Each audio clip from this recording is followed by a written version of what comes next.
look, okay, SummerSlam 2005 is so nuts, let's just break all the craziness down into some bullet points. Because yes, Edge and Matt Hardy were best friends. Then one day, Matt Hardy found out that his girlfriend Lita was cheating on him with his best buddy Edge, and you can just imagine what happened next. I mean, Hardy was so upset he felt like he needed to get this off his chest. He did that online. WWE didn't appreciate this airing of the dirty laundry, so they fired him, and that is a really bad few days. Thankfully, fans across the country kept chanting Hardy, Hardy, so he did get rehired to be put into a wrestling program with that there Edge, and we will talk about it later. And from there, we move into Shawn Michaels and Hulk Hogan, who, if you can believe it, were meant to have a 3-match program. Hulk would win one, Shawn Michaels would win the other, and when it got to the rubber match, well, let's face it, that would have gone to the Hulkster as well. He was really good at backstage politicking. One day, however, Hogan just turned up at a show, and he thought about it, and he was like, oh yeah, rub this moustache. That doesn't work for me, brother. So all of a sudden, this became a one and done, and to get some sort of revenge, Shawn Michaels did what he did at SummerSlam 2005, and once again, we'll talk about it later. And then when we get to Rey Mysterio and Eddie Guerrero, well, they were fighting in a ladder match over the custody of Dominik Mysterio. So yes, in case you've never heard of that before because you were living under a rock, it meant whoever climbed a ladder and grabbed a briefcase won a child. Finally, and the one that most of us do forget, is the fact that if Muhammad Hassan hadn't been thrown to the stage at the Great American Bash that came a month before SummerSlam 2005, he would probably have been facing Dave Batista for the World Heavyweight title. And let's face it, given that it is WWE, he probably would have won. I mean, that did not happen, but can you imagine this show right here? Well, it would have to have been a deep dive into all of that. This was also Chris Jericho's penultimate day in the company because he had decided to walk away from wrestling and have a little bit of a break. So not only did he take on John Cena at SummerSlam, but he also then had a rematch with him on Raw where he said, if I can't beat him, General Manager Eric Bischoff, you can fire my ass. And of course he did fail, so somebody fired his ass. This did see Jericho leave the WWE though by being dragged out of there courtesy of security as he whined and moaned and just acted like a child, because that's how he wanted to go out. He wasn't a hero, he was a villain, and he wanted to look as stupid as he possibly could. There is a dude that understands professional wrestling. Switching gears a bit as well, AEW's Frankie Kazarian was also hired by WWE at this stage, although actually a few days before this event, he had been let go. And this went down because he was asked to cut his hair and refused because he had surveyed the situation, realized his ceiling was quite low, so he was like, oh no, I can see what's going on here. Why the hell would I do that? Because it ain't going to make a blind bit of difference anyway. I would absolutely implore you to hunt down interviews where Kazarian does talk about this though, because not only is it fascinating, but my word did that guy smash it right on the head, and just look at the success he went on to have after the fact. I mean, there's a hell of a lot of madness to present to you for the intro to just one show, and again, it had 2 human adults fighting over the custody of a child. And this is one of those moments that when non-wrestling fans hear about it, they're like, what? And imagine if this was true, imagine this is what happened in the real world.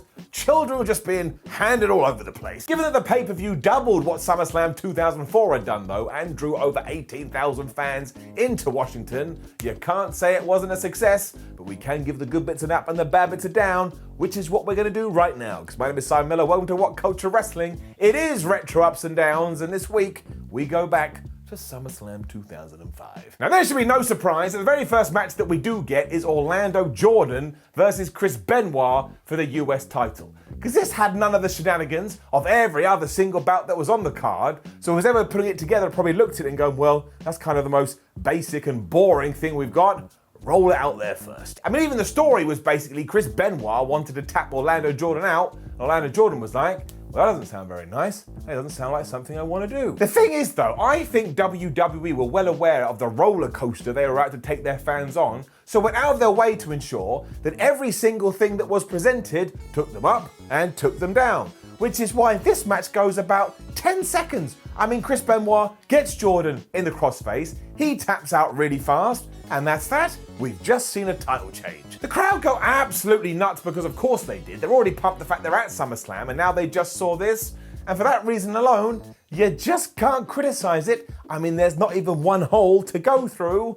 Just gotta get it up. And that is when the ludicrousness started. Because we're in the back and we see Eddie Guerrero talking to Eddie and saying, look, Eddie, you don't care about this real human child that actually is a real life person in this reality. You just hate Rey Mysterio, so why don't you get rid of all this custody stuff and just focus on that. Eddie goes nuts though, because he completely disagrees with this and says it's about family legacy, it's about bringing up his son, and if Vicky can't understand that, maybe she should have a rethink. Guerrero then insinuates that what his beloved is saying is that she doesn't think he can beat Rey Mysterio, so he loses his mind once more and even says, if you can't support me, you better support your ass on out of here.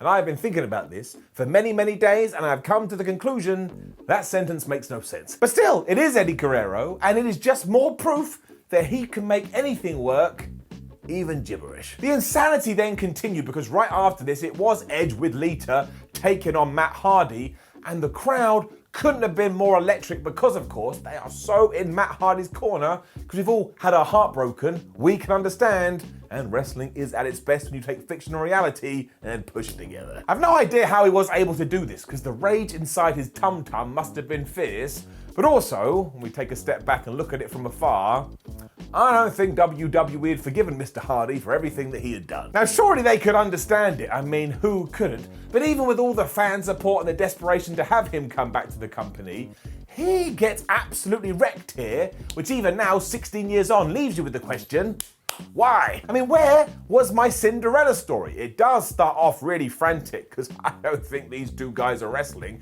They are just punching each other in the head. But after Edge has clonked Matt's head on the ring post and he starts bleeding, after a little bit of a beatdown, the referee just goes, well, I don't like the way that cut looks, Matt, so I'm calling off the match. I mean, what the flub? It just made Matt Hardy look like a goof, and this was the wrong way round. He's the guy that got screwed over, so he's the guy that should have beaten Edge to such a bloody pulp the referee has to go, well, he may actually kill him, and beforehand he did say he's gonna kill him, Matt, I'm stopping it. But we didn't do that because WWE. It's not really much of a match either, and as we did go down the line, this thing would spiral out of control, and it didn't help Matt Hardy in the way that it should have helped Matt Hardy. Now, thankfully, all parties have moved on from this now, but as the point of Retro Ups and Downs is to transport ourselves back into a moment, we gotta give it a down. Helped Edge though, my word did it help Edge. He used this as a platform to become one of the biggest bad guys in the company. Never know what's going to happen on this crazy planet Earth. But moving on from that, there is just so much nonsense on this show to the point my laughing gland was worn out. Because yes, it is Eddie Guerrero versus Rey Mysterio in a ladder match with Dominik's custody papers hanging from the ceiling. I mean, what is wrestling? It's particularly poignant now because of course Domi is smashing it on SmackDown, and he's actually quite decent back here too. Every time the camera cuts to him, he does look a little bit perturbed, as you would be, especially if you're a real child. You'd be like, I don't know which one my dad is, but they definitely tried to kill each other in order to win my love. We still do have a massive issue of logic here though, because what court in the land signed this off? What's that? You want to have a wrestling match to see who owns a child? Yeah, we've looked through the rules and we can't find a problem with it, so go nuts. What we all forget because of the stupid stipulation is that it is Eddie Guerrero, one of the best ever. It's Rey Mysterio, one of the best ever. They have terrific chemistry. This is an absolute treat, which many people don't talk about because we're just going, what a daft narrative. You can't but give it anything but enough. The ladders are involved almost instantly, and yes, sure, there is a botched sunset flip powerbomb off one of the ladders early on, but apart from that, this is pretty much perfect. And again, sometimes a botch actually adds to the realism of the match. If you were about to give someone a powerbomb off a ladder, wouldn't you be a little bit nervous? Yes, you would. What was far worse is what followed, and I don't even know if I can explain it. Because Eddie Guerrero gets backdropped off one of the ladders, but then all the ladders kind of just come crumpling in and they land on both Rey and Eddie, and there is no two ways this didn't hurt. As Jim Ross used to say, how do you train for a ladder to be falling on you? He's got a very good point. There's more intentional madness in order to make sure Rey Mysterio has been destroyed, because then Eddie Guerrero starts climbing rung by damn rung to get those custody papers when Dominik gets in there and he starts shaking the ladder. But because he's 10 years old, whatever the hell he is, he just does this. It's just really funny. I know I shouldn't laugh, but I can't help it. He couldn't have done a better job. I am just a terrible person. However, these tiny shakes are enough to put Eddie Guerrero off, so he's not able to win back his son. It is quite the moment though, and it is his way of telling us he doesn't want Guerrero to be his dad. There's another one of those sentences. It does allow Mysterio to get back on his feet and even get one hand on those custody papers, but Eddie isn't having any of that, so he pulls the ladder away, and as Rey falls from the sky, Guerrero catches him and power bombs him right into the mat. Honestly, I chuckled again, mostly out of shock, like I was at a funeral and I was just trying to devolve the tension. Both guys are doing so well here, even the crowd starts chanting for Eddie Guerrero, even though he's trying to abduct a child and don't pretend he isn't.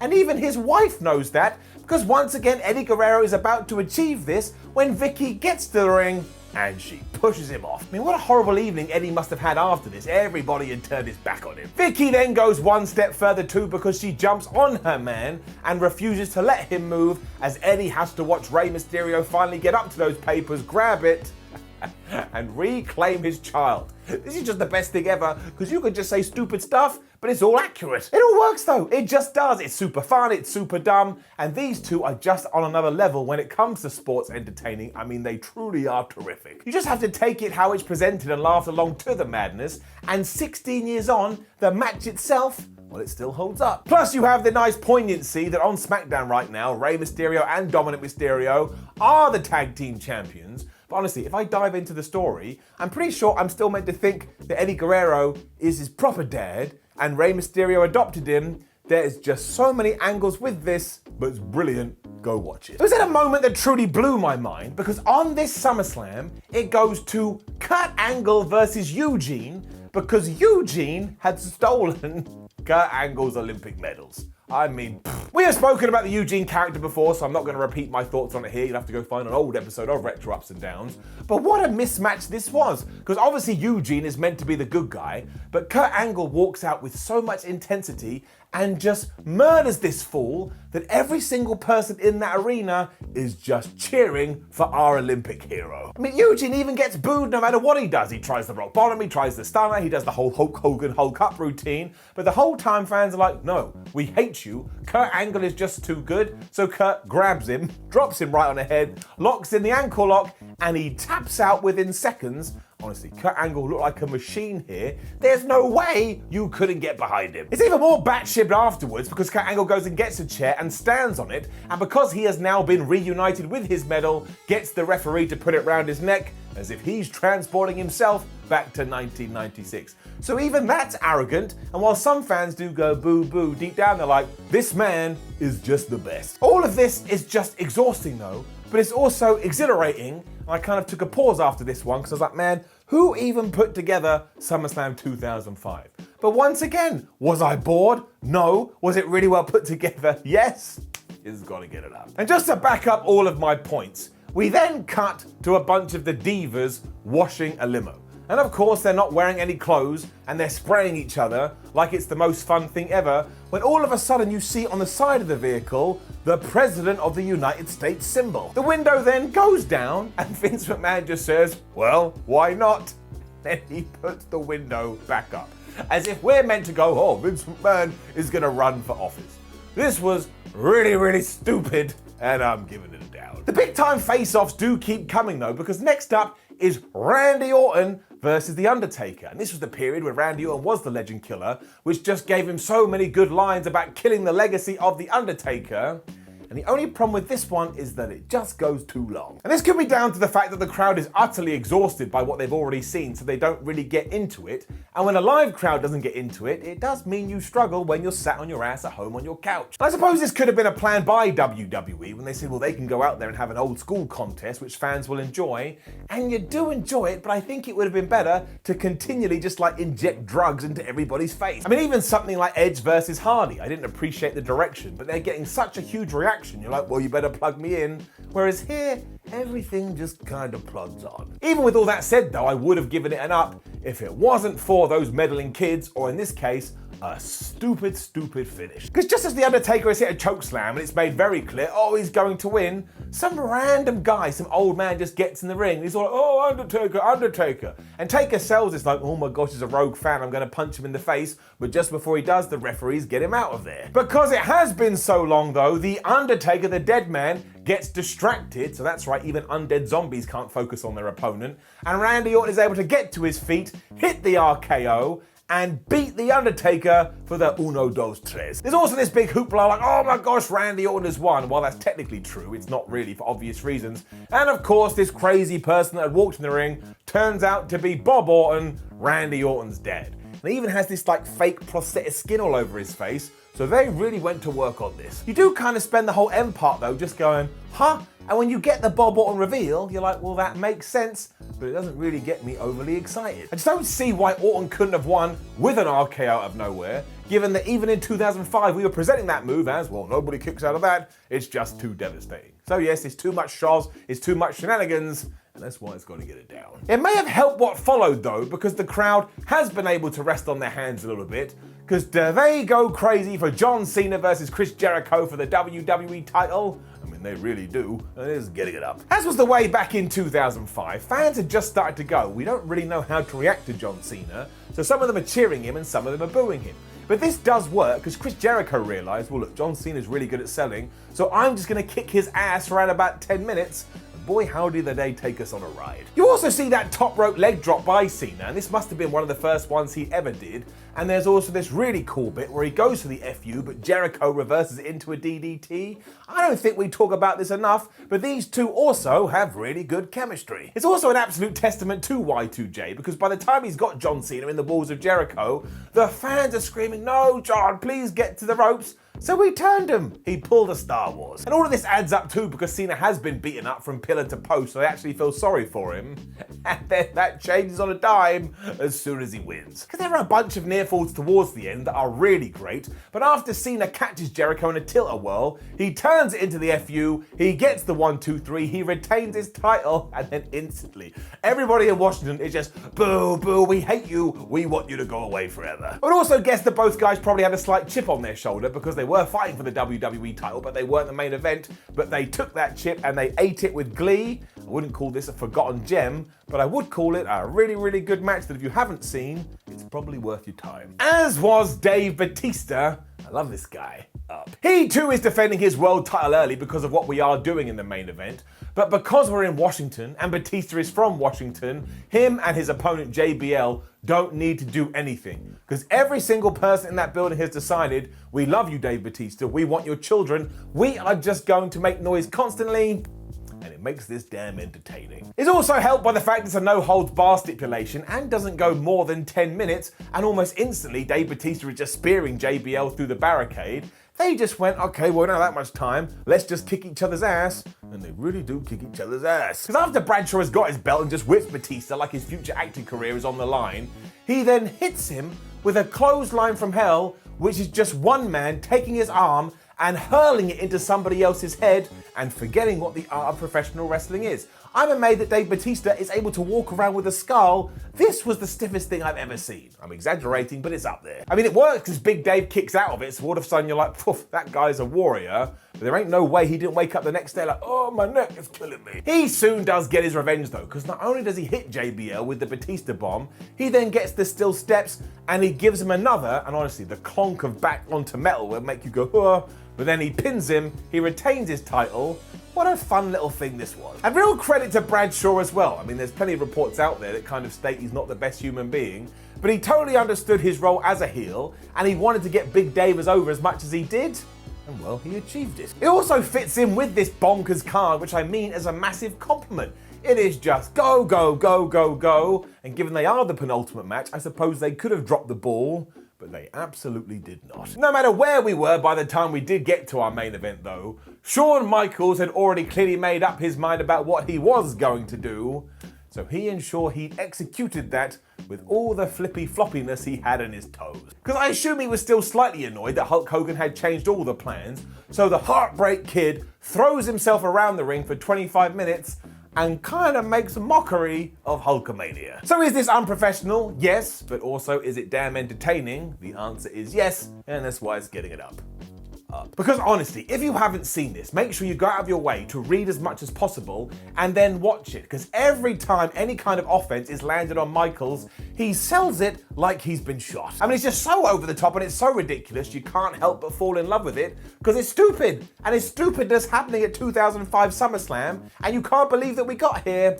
I don't even know. Amazingly, Hulk doesn't really know how to handle it either, because you can kind of see on his face he's a little bit perturbed, and I am not a conspiracy theorist, but if I was, when he does realize what's going on, I would argue that the shots, well, they get a little bit stiffer. Given it is Hogan, at some point he gets busted open after being thrown into the ring post. And because Shawn Michaels is yo-yoing around the place, Hulk at one point is like, oh, give me a moment. I mean, he is physically exhausted, and once again, I don't think that's by accident. I'm going to assume that Shawn Michaels intentionally blew him up. They even go into a sleeper so Hogan can get his breath back and then do his big Hulk up routine.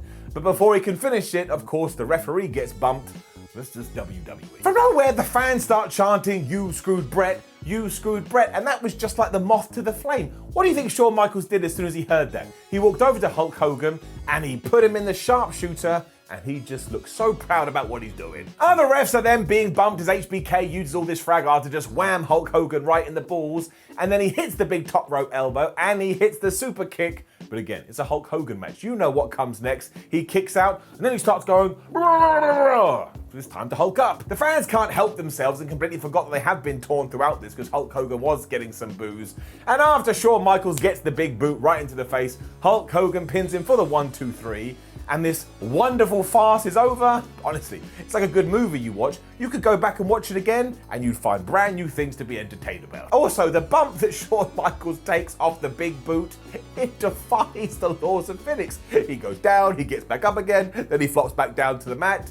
It is so dumb. Due to the fact that a rematch wasn't on the cards by this stage, the two do make sure to embrace afterwards to let everybody know, hey, Shawn Michaels pretended to be the bad guy for a few weeks, but going on from this point, if you could treat him like a good guy, that would be great. And is it a fitting main event for SummerSlam 2005? I would say absolutely yes. And overall, what a fantastic pay-per-view this is. A large reason for that is the crowd who can't make up their minds about who they do like and who they don't like, and mostly all the work in the ring is terrific. So you should go and watch SummerSlam 2005, and it's getting it up. And as always, we finish with the Wrestling Observer star ratings to give you another opinion on these matches. Chris Benoit versus Lion and Jordan got 0.25 stars. Not even sure how you could get to a rating with that. Edge versus Matt Hardy got 2 stars. The ladder match got 3.5 stars. That feels low. Kurt Angle versus Eugene got 2 stars. Randy Orton versus The Undertaker got 2.75 stars. Jericho versus Cena got 3.75 stars. Batista versus JBL got 2 stars. Also seems harsh. And our main event got 3.5 stars. Now, don't forget to leave a comment below and give us your suggestions for next week's Retro Ups and Downs. The 4 with the most upvotes then go into a poll on Tuesday, which you can also vote for. Then make sure you like the video, share the video, and subscribe. Head over to WhatCulture.com where you can keep up to date with wrestling. Make sure you come say hello on social media. And why not go and watch an old Retro Ups and Downs? Maybe your favorite show has been done. My name is Simon from WhatCulture. You make sure you have yourself a lovely little Sunday, and I'll see you next week.